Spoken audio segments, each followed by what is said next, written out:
With the end of year coming up, it's a perfect time to reflect on all the lessons, growth, and amazing guests we've had on Endo Battery. But instead of one big recap, I'm breaking it into quick, bite-sized reflections multiple times a week. Let's revisit what inspired us, learn what we missed, and recharge together in our Endo Year Reflection series. Join me each episode as we look back. Welcome to Endo Battery, where I share my journey with endometriosis and chronic illness while learning and growing along the way. This podcast is not a substitute for medical advice, but a supportive space to provide community and valuable information so you never have to face this journey alone. We embrace a range of perspectives that may not always align with our own, believing that open dialogue helps us grow and gain new tools. Join me as I share stories of strength, resilience, and hope, from personal experiences to expert insights.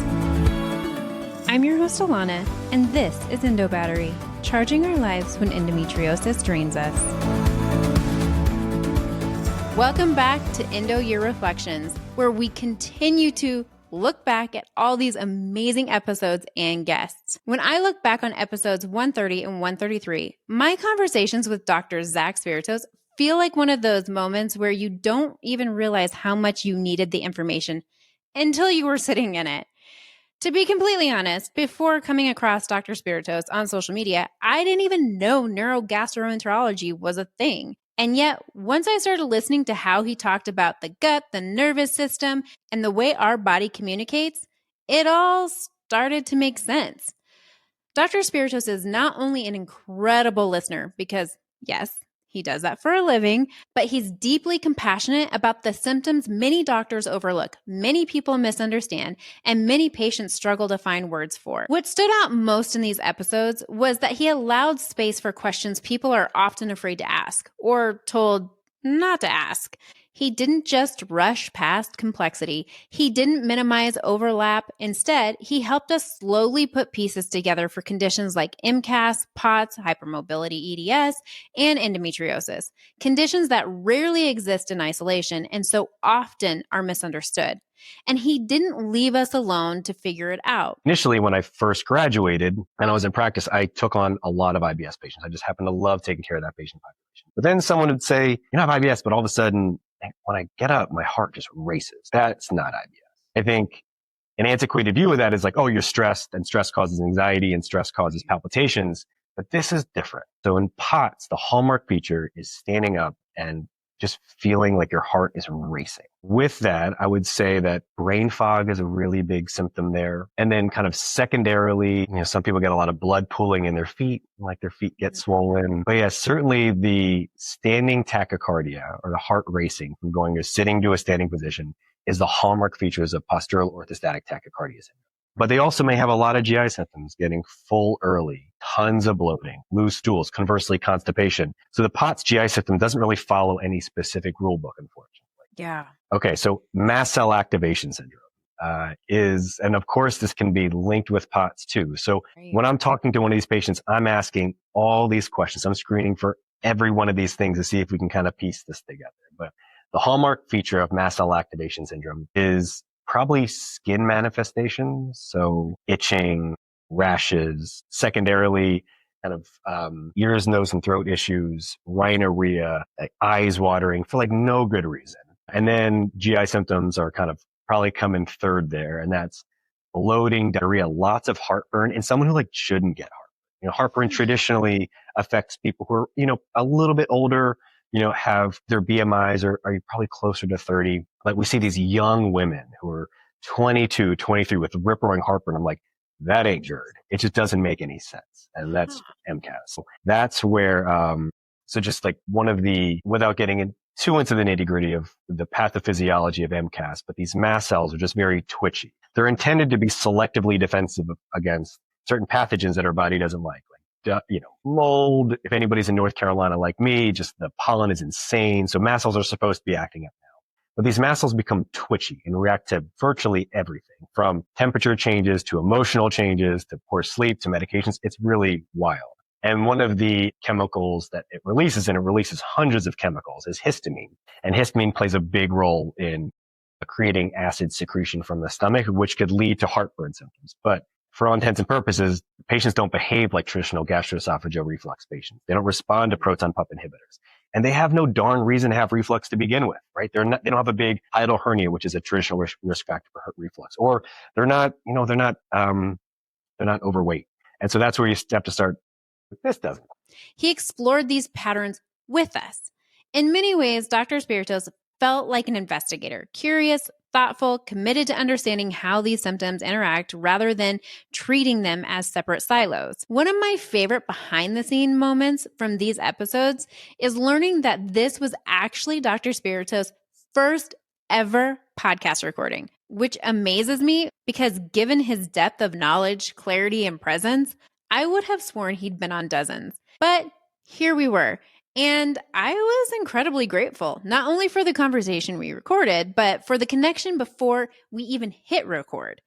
By the time we'd wrapped, I truly felt like I'd hit the jackpot, the pot of gold at the end of the rainbow, with the perspective and insights he shared. Yes, he's a GI doctor, but honestly, he does so much more than most people expect. He's real, he's kind, and he's genuinely one of the most approachable, thoughtful humans I had the privilege of talking to. I learned so much in such a short amount of time, and I continue to learn from him even now. And speaking of the gut, in episode 189 with Dr. Iris Karen Orbuck was another conversation that deeply expanded how I think about healing, especially in the context of endometriosis care. Dr. Iris walked us through what she believes should be the standard of endometriosis treatment: whole body healing. That includes gut health, yes, but also mental health, pelvic floor physical therapy, nervous system regulation, and care that extends far beyond the operating room. I do think that functional medicine needs to be paralleled with endo-excision surgery. And it's because the implants of endometriosis are inflammatory. So what's being released to the whole body are these inflammatory mediators that are going systemically to the body, making us feel so fatigued and exhausted. Inflammatory mediators are going to the gut, causing like a quote unquote, to use an Instagram term, like leaky gut, right? So small intestinal dysbiosis and a large intestinal, also overgrowth and dysbiosis. It's going to the endocrine system. Like that's where we develop autoimmune disease. It's going to the endocrine system.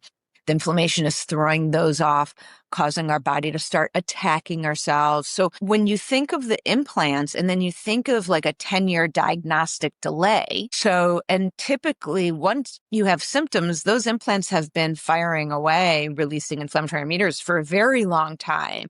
But if you just think about day one of symptoms until, 10 years of a diagnostic delay, there's 10 years of an inflammatory environment that our bodies have been living in.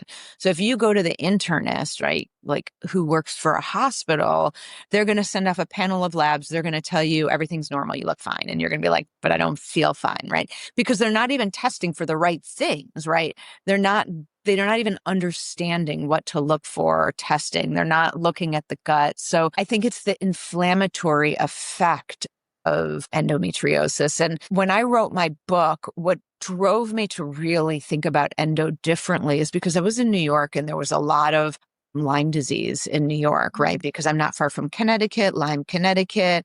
A lot of my patients would be on the Long Island shore, out in the Hamptons, where there was a lot of tick-borne illness. And I started to have like a lot of patients who were educating me about Lyme disease. And I'm like, this is so fascinating. So I started doing a deep dive into Lyme, and I realized that it's an inflammatory, like the ticks cause this whole inflammatory cascade in our body. And I'm like, this is how I have to approach endometriosis.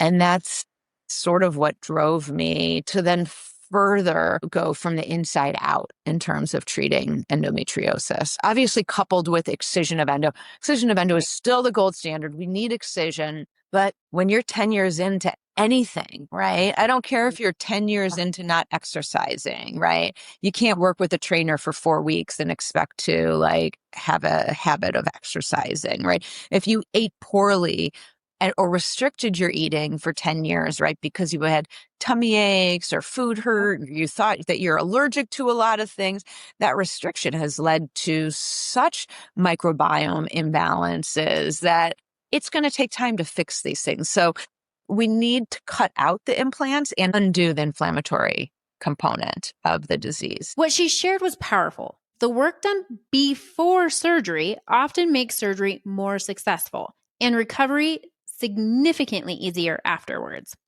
And when patients continue caring for their gut, their brain, and their overall health by reducing stress and toxins, she's seen the quality of life dramatically improve. This isn't theory for her. It's years of clinical experience, and it's deeply personal. Dr. Iris shared that her own diagnosis came through her children's diagnosis. She's not just an excision specialist. She's a patient, she's a mom, and she's a care team support person who truly understands what it means to live inside this complexity. Sitting down with Dr. Spiritos and Dr. Iris illuminated something that feels essential. The gut plays a profound role in inflammation, healing, histamine response, and how our bodies respond to stress and environment. This isn't a quick fix. It's not just excision. It's not just one medication or one specialist. It's a bigger picture. How our bodies respond to the world, how supported our systems feel, and how kind we are to ourselves along the way. And here's your gift for your survival guide kit this holiday season. You don't have to explain your illness, especially to Uncle Opinions, because Lord knows they're probably not going to understand it anyway. You don't need to explain it. It is what it is, and that's okay. I truly hope these episodes helped you, because I know how many questions I've received about GI symptoms, excision, inflammation, and healing that doesn't fit neatly into one box. I know they helped me. I walked away more informed, more empowered, and more confident in my own care. And I'm incredibly thankful for providers like Dr. Spiritos and Dr. Iris, people who are changing the trajectory of patient-centered care and reminding us that healing is layered, complex, and deeply human. As we continue reflecting back through the year, I hope you'll listen with fresh ears and gentle curiosity. You may hear something differently now, you may catch a moment you missed before, and you may discover that an episode from months ago holds exactly what you need today. Thank you for continuing to come back to these conversations, for learning, for reflecting, and for honoring your body with compassion. We'll keep moving forward together, one thoughtful, honest conversation at a time. Until next time, continue advocating for you and for others.